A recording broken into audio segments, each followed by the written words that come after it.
Dans cet exercice, on a une suite UN qui est définie à l'aide d'une intégrale. C'est une situation extrêmement classique. Et donc cet exercice, vous devez parfaitement le maîtriser. C'est pour ça qu'il faut absolument que vous cherchiez cet exercice avant de regarder la correction. Donc si vous n'avez pas encore cherché cet exercice, appuyez sur pause, cherchez-le, puis ensuite seulement regardez la correction. Alors, corrigeons la première question. On nous dit, à l'aide du graphique, conjecturer le sens de variation de UN. Ça veut dire quoi? Ça veut dire qu'à l'aide du graphique, on doit dire si la suite UN, elle semble croissante ou décroissante. Alors ici, on a une intégrale. Et comme on intègre entre 0 et 1, ça veut dire que x est compris entre 0 et 1. Donc ce nombre-là est positif, donc ici, tout est positif. Et cette fonction, elle est également continue. Et vous devez savoir que dans ces conditions, l'intégrale, ça correspond à l'aire sous la courbe de cette fonction entre 0 et 1. Ça veut dire tout simplement que UN correspond à l'aire sous la courbe de cette fonction entre 0 et 1. Mais cette fonction, on l'a appelée f indice n. Donc ça veut dire quoi? Ça veut dire tout simplement que UN correspond à l'aire sous la courbe de f indice n entre 0 et 1. Et justement, les courbes f indice n, on les a tracées ici. Ça, c'est la courbe qui correspond à f0. Ça, c'est la courbe qui correspond à f1. Ça, c'est la courbe qui correspond à f2, etc., etc. Donc U0 correspond à l'aire sous la courbe de f indice 0. Et f indice 0, elle est tracée ici. Donc U0, ça correspond à l'aire sous la courbe C0. Donc ici, sous cette courbe, l'aire, voilà, toute cette aire qui est ici, correspond à U0. Et de même, U1 correspond à l'aire sous la courbe de f indice 1. Et f indice 1, elle est tracée ici. Donc l'aire sous la courbe de C1 correspond à U1. Donc ici, toute cette aire correspond à U1. Et de même, l'aire sous C2, toute cette aire, correspondra à U2. Et de même, l'aire sous C3, toute l'aire sous C3 correspondra à U3, etc., etc. Et vous voyez que quand n augmente, les courbes C0, C1, C2, elles sont situées les unes au-dessus des autres. Et donc quand n augmente, U0, U1, U2, etc. vont augmenter. Et donc on en déduit, d'après le graphique, que la suite UN est donc croissante. Et donc j'écris sur ma copie que comme Fn, cette fonction-là, est continue positive sur 0,1, eh bien on en déduit que UN, eh bien, comme c'est une intégrale, elle correspond à l'aire sous la courbe de Fn. C'est ce que j'ai écrit ici, à l'aire sous la courbe de Fn. Entre quoi? Entre la droite x égale 0, cette droite-là, la droite x égale 1, cette droite-là, et l'axe des abscisses. Donc UN correspond à l'aire sous cette courbe. Et on rajoute que d'après le graphique, il semble que, je précise bien il semble parce qu'on ne l'a pas démontré, c'est une conjecture, il semble que sur l'intervalle 0,1, eh bien cette courbe-là est en dessous de celle-là, qui est en dessous de celle-là. Ça veut dire quoi? Ça veut dire que f0 de x est plus petit que f1 de x, qui est lui-même plus petit que f2 de x. C'est ce que j'ai marqué ici. Et donc, comme les UN correspondent à l'aire sous les courbes, ça voudrait dire que si les fonctions sont classées dans cet ordre, eh bien les R, c'est-à-dire les UN, seront classées dans le même ordre, c'est-à-dire qu'on en déduit qu'il semblerait que U0 soit plus petit que U1, plus petit que U2, c'est ce qu'on a assuré ici. Et donc on en conclut que UN semble croissante. Et j'insiste bien, j'ai mis il semble parce que je ne l'ai pas démontré, c'est une conjecture d'après le graphique. Et c'est justement à la deuxième question qu'on va démontrer par le calcul que UN est bien croissante. Alors, corrigeons la deuxième question. On nous demande de trouver le sens de variation de UN, c'est-à-dire de cette suite, par le calcul. Alors, c'est pas parce que cette suite, elle est définie à l'aide d'une intégrale qu'il faut se laisser déstabiliser. On vous demande le sens de variation de UN, donc on applique tout simplement les règles habituelles sur les suites. Et j'ai rappelé ici la méthode habituelle pour trouver le sens de variation d'une suite. Premièrement, on calcule UN plus 1 moins UN. Deuxièmement, on trouve le signe de UN plus 1 moins UN. Si ce signe est positif, ça implique que cette suite UN elle est croissante. Et si le signe est négatif, ça voudra dire que la suite UN est décroissante. Donc j'insiste bien, c'est pas parce que UN est défini à l'aide d'une intégrale qu'il faut se laisser déstabiliser. On vous demande le sens de variation de UN, donc vous appliquez tout simplement les règles habituelles sur les suites. Donc je commence par calculer UN plus 1 moins UN, c'est ce que j'ai écrit ici, c'est égal à quoi UN plus 1? UN plus 1, je remplace n par n plus 1, c'est l'intégrale de 0 à 1 de ceci, c'est-à-dire 1 sur 1 plus x puissance n plus 1 dx, moins UN, c'est-à-dire moins ceci, c'est-à-dire moins l'intégrale de 0 à 1 de 1 sur 1 plus x puissance n dx. Voilà, j'ai calculé. Maintenant, je vais regrouper tout dans le même symbole intégral. Et vous savez que quand vous avez l'intégrale de f moins l'intégrale de g avec les mêmes bornes, c'est égal à l'intégrale de f moins g. C'est exactement ce qu'on a ici. Donc l'intégrale de ça moins l'intégrale de ça, c'est égal à quoi? C'est égal à l'intégrale de ça moins ça entre 0 et 1. C'est ce qu'on a écrit ici. Donc maintenant, on a calculé un plus 1 moins un. On va passer à la deuxième étape. Il va falloir trouver le signe de tout ceci. Et la méthode, c'est simple. Pour trouver le signe d'une intégrale, on va commencer par trouver le signe de la fonction qui est à l'intérieur de l'intégrale. Et pour cela, qu'est-ce qu'on va faire? On va mettre au même dénominateur, on va commencer par mettre au même dénominateur, et ensuite on va factoriser. Alors si à l'intérieur ici je mets au même dénominateur, qu'est-ce que ça va me donner? L'intégrale, j'y touche pas, c'est l'intégrale entre 0 et 1. Donc ici, ça va me donner au numérateur, je multiplie en haut et en bas par 1 plus x puissance n, donc ça va me faire 1 plus x puissance n, moins, ici je vais multiplier en haut et en bas par ceci, ça va me donner moins 1 plus x puissance n plus 1, le tout sur ça fois ça. 1 plus x puissance n plus 1 que multiplie 1 plus x puissance n, n'oubliez pas dx. Voilà, j'ai mis au même dénominateur. Et surtout ici, il ne faut pas développer puisque notre objectif après, ça va être de justement factoriser. Alors maintenant, je vais arranger le numérateur, je vais enlever les parenthèses. Ici, j'enlève la parenthèse ici, ça me fait moins 1, moins x puissance n plus 1. Et donc le 1 avec le moins 1, ils vont s'éliminer. Et qu'est-ce qui va me rester? Si j'arrange, il me reste l'intégrale de 0 à 1 de x puissance n moins x puissance n plus 1, le tout, toujours pareil sur ceci, c'est-à-dire 1 plus x puissance n plus 1, facteur de 1 plus x à la puissance n dx. Et je rappelle que l'objectif, c'est de trouver le signe de ce qui est à l'intérieur de l'intégrale. Et donc, il faut que ce soit factorisé. Le dénominateur est actuellement factorisé, il reste à factoriser le numérateur. Et qu'est-ce qu'on va pouvoir mettre en facteur ici? Eh bien, ici, comme on a x puissance n et qu'ici, on a x puissance n plus 1, on va tout simplement mettre x puissance n en facteur. Alors, qu'est-ce que ça va me donner? Je mets égal, tout ceci c'est égal à quoi? L'intégrale, j'y touche pas. Et si je mets x puissance n en facteur, qu'est-ce qui reste? Ça fait x puissance n facteur de 1 moins x. Si vous n'êtes pas sûr, développez x puissance n fois 1, ça fait x puissance n moins x puissance n fois x, ça fait x puissance n plus 1. On n'a donc bien rien changé. Toujours divisé par la même quantité, c'est-à-dire 1 plus x puissance n plus 1, facteur de 1 plus x puissance n, voilà, dx. Maintenant, ça y est, on a tout mis en facteur, on va pouvoir trouver le signe de la fonction qui est à l'intérieur de l'intégrale. Alors, comme on intègre entre 0 et 1, ça veut dire que x, il est compris entre 0 et 1. Donc, x puissance n, c'est un nombre, je le mets au brouillon ici, c'est positif. X puissance n plus 1 aussi, donc 1 plus x puissance n, c'est positif. Pareil pour ici, c'est positif.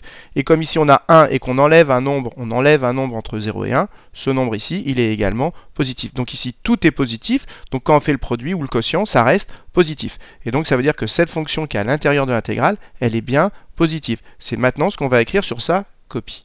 Et donc j'écris sur ma copie que pour x compris entre 0 et 1, tous ces blocs, ils sont positifs. Et donc cette fonction, elle est bien positive. On a donc démontré que cette fonction qui est à l'intérieur de l'intégrale, elle est bien positive. Mais nous, ce qui nous intéresse, c'est le signe du total, c'est-à-dire le signe de l'intégrale. Et là, il faut absolument penser à une règle fondamentale sur les intégrales, c'est que si vous avez une fonction continue et positive entre a et b, et que a, c'est extrêmement important, il faut vérifier que a soit bien plus petit ou égal à b, et bien l'intégrale entre a et b de cette fonction positive, elle reste positive. On dit que l'intégrale conserve l'ordre. Et on est exactement dans cette situation ici, puisque cette fonction-là, elle est bien positive, on l'a démontré entre 0 et 1. 0, c'est bien plus petit que 1, cette fonction-là, elle est continue, donc ça veut dire que l'intégrale reste positive. C'est ce qu'on va écrire maintenant sur sa copie. Et j'écris hors 0 est inférieur à 1, j'écris ça pour bien montrer au correcteur que je n'ai pas oublié de vérifier que a est inférieur à b, et donc j'en déduis comme la fonction ici est positive, et bien son intégrale reste positive. Voilà, on a donc démontré que tout ceci, cette intégrale est positive. Et ça, c'est égal à quoi? C'est tout simplement un plus 1 moins un. On a donc démontré, que un plus 1 moins un est positif. Il faut bien comprendre que tout le calcul qu'on a fait là, il est valable pour tout entier n naturel. C'est ce que j'ai écrit ici. Pour tout entier n naturel, ça s'écrit comme ceci. On a donc démontré que pour tout entier n naturel, eh bien un plus 1 moins un est toujours positif. Et si un plus 1 moins un est positif, on en déduit donc que la suite un est croissante. Et maintenant, il n'y a plus qu'à l'écrire sur sa copie. Et donc j'écris donc un est croissante. Ce qui termine donc la deuxième question, puisqu'on a trouvé le sens de variation de un par le calcul. Alors, qu'est-ce qu'il faut retenir de cette question? Quand vous avez une suite qui est définie à l'aide d'intégrales, il ne faut pas se laisser déstabiliser. Si on vous demande le sens de variation de cette suite, vous appliquez les méthodes habituelles des suites, c'est-à-dire vous commencez par calculer un plus 1 moins un, comme on l'a fait ici. Et ensuite, une fois que vous avez calculé un plus 1 moins un, il va falloir trouver le signe de la fonction qui est à l'intérieur de l'intégrale. Pour cela, vous mettez au même dénominateur, vous factorisez, on obtient ceci. Et ensuite, avec un tableau de signes, ou directement, vous trouvez le signe de cette fonction qui est à l'intérieur de l'intégrale. Et ensuite, il faut penser à une chose fondamentale sur les intégrales, c'est que l'intégrale conserve l'ordre sous réserve que a soit inférieur ou égal à b, c'est-à-dire que le nombre qui est ici doit être plus petit que le nombre qui est là. Si cette condition est remplie, eh bien l'intégrale conserve l'ordre, ça veut dire que si la fonction qui est à l'intérieur de l'intégrale est positive, eh bien l'intégrale reste positive. Et si la fonction qui est à l'intérieur de l'intégrale est négative, sous réserve toujours que le nombre qui est là soit plus petit que le nombre qui est là, eh bien l'intégrale reste négative. Voilà ce qu'on a utilisé pour trouver le signe de un plus 1 moins un. Alors, corrigeons la troisième question. On nous demande de montrer cette inégalité. Attention, x, c'est un nombre qui est compris entre 0 et 1. On nous demande donc de montrer que ce nombre, il est plus petit que 1. Alors, regardez, pour ceux qui ont du mal, regardez, si je divise 1 par 2, c'est plus petit que 1. Pourquoi? Parce que 2, c'est plus grand que 1. 1 divisé par 3, c'est plus petit que 1. Parce que le nombre 3, il est plus grand que 1. Si on prend 1 et qu'on le divise par un nombre qui est plus grand que 1, c'est évident, on obtient un nombre qui est plus petit que 1. Donc ici, regardez, il suffit de voir que le nombre qui est ici, il est plus grand que 1. Pourquoi il est plus grand que 1? Parce que x est positif, donc x puissance n est positif, donc 1 plus x puissance n, c'est plus grand que 1. Donc ici, on divise 1 par un nombre plus grand que 1, donc le résultat est inférieur ou égal à 1. C'est aussi simple que ça, et il n'y a plus qu'à l'écrire sur sa copie. Et donc j'écris comme x appartient à 0,1, c'est ce que j'ai écrit ici, donc x c'est un nombre qui est positif, et donc x puissance n est aussi positif, et donc si je rajoute 1 plus x puissance n, c'est supérieur ou égal à 1, et donc si je divise 1 par un nombre qui est supérieur ou égal à 1, le résultat est inférieur ou égal à 1. Voilà qui termine la troisième question qui en fait était très courte. Et retenez bien le principe qu'on a utilisé ici, c'est que quand vous divisez 1 par un nombre qui est plus grand que 1, le résultat est inférieur ou égal à 1. C'est un principe qui revient dans de nombreux exercices. Alors, corrigeons la quatrième question. On nous demande d'en déduire que la suite UN est convergente. Alors nous, qu'est-ce qu'on sait sur la suite UN? On a démontré à la deuxième question que la suite UN, elle était croissante. Et quand vous savez qu'une suite est croissante et qu'on vous demande de montrer qu'elle est convergente, vous devez penser à montrer qu'elle est majorée. Ça veut dire quoi qu'une suite est majorée? Ça veut dire qu'il faut montrer que un est plus petit qu'un nombre a, et ce qui est important, c'est de comprendre que ce nombre a, il doit être indépendant de n. Par exemple, il va falloir montrer que un est plus petit que 3. Si vous montrez que un est plus petit que n, vous ne l'avez pas majoré. Il faut que le nombre qui est là, il soit indépendant de n, c'est fondamental. Et pourquoi il faut montrer qu'elle est majorée, cette suite? Parce que si vous savez, vous avez un théorème fondamental qui dit que si une suite est croissante et majorée, alors elle est convergente. Donc maintenant, notre objectif, ça va être de montrer que cette suite un est majorée. C'est-à-dire qu'il va falloir montrer que un est plus petit qu'un nombre indépendant de n. Et pour cela, on va évidemment utiliser cette inégalité. Alors nous, ce qu'on sait, c'est que ceci, c'est plus petit que cela. Et nous, ce qu'on aimerait, c'est faire apparaître un. Mais un, c'est quoi par rapport à ceci? C'est tout simplement l'intégrale de ceci entre 0 et 1. Donc nous, ce qu'on a envie de faire, c'est prendre l'intégrale entre 0 et 1 de ceci. Mais il faut le faire des deux côtés. Alors, est-ce qu'on a le droit de faire ceci? Eh bien oui, vous devez vous souvenir d'une notion fondamentale sur les intégrales, c'est que si vous avez f qui est plus petite que g sur un intervalle AB, avec a qui est plus petit que b, f et g continuent, eh bien l'intégrale conserve l'ordre, ça voudra dire que l'intégrale de AAB de f sera plus petite que l'intégrale de AAB de g. Et c'est exactement ce qu'on va utiliser ici, et du coup, tout ceci, ce sera égal à quoi? Ce sera égal à un, il n'y aura plus qu'à calculer cette intégrale et on aura démontré que un est plus petit que ce nombre, on aura donc réussi à majorer un. Et donc j'écris sur ma copie que pour x compris entre 0 et 1, x compris entre 0 et 1, je remets cette inégalité. 1 sur 1 plus x puissance n est inférieur ou égal à 1. Et maintenant je prends l'intégrale des deux côtés et je sais que l'intégrale conserve l'ordre sous réserve que le nombre qui est en bas soit plus petit que le nombre qui est en haut, c'est-à-dire que 0 soit inférieur à 1, c'est le cas. Donc ici l'intégrale va conserver l'ordre, donc l'intégrale de ceci, que j'ai écrite là, reste plus petite que l'intégrale de cela, ce que j'ai écrit ici. Voilà pourquoi on peut écrire ceci. Mais ceci, c'est ni plus ni moins que un, donc on a démontré que un est inférieur ou égal à cela, mais cette intégrale est égale à quoi? À une primitive de la fonction qui est à l'intérieur intégrale, mais une primitive de 1, c'est x, entre crochets, entre 0 et 1. Et maintenant, il n'y a plus qu'à calculer ceci. Et ceci, c'est égal à quoi? Il suffit de remplacer x par 1, donc ça fait 1, moins x par 0, c'est-à-dire 0. Donc un, on a démontré qu'elle est plus petite que 1 moins 0, c'est-à-dire que 1. Mais tout le calcul qu'on vient de faire là, il est valable pour tout entier naturel n. Donc c'est extrêmement important de rajouter ça au début de cette question. Parce que qu'est-ce qu'on a démontré? On a démontré que quel que soit n antinaturel, eh bien un reste toujours inférieur ou égal à 1. Donc on a réussi à majorer un, puisque ce nombre-là, c'est bien un nombre qui est indépendant de n. Donc voilà, on a réussi à majorer un, et donc comme maintenant on sait que un est majoré par 1 et qu'elle est croissante, d'après le théorème de convergence monotone, on en déduit que la suite un, comme elle est croissante et majorée, elle est donc convergente et il n'y a plus qu'à l'écrire sur sa copie. Et donc j'écris donc un est majoré.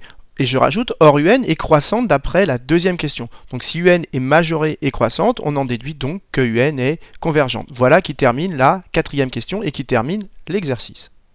Alors cet exercice est extrêmement classique, donc c'est extrêmement important que vous le maîtrisiez parfaitement. Donc si vous avez eu du mal à le faire, il est extrêmement important que vous le refassiez seul, sans regarder la correction, pour être sûr de le maîtriser parfaitement.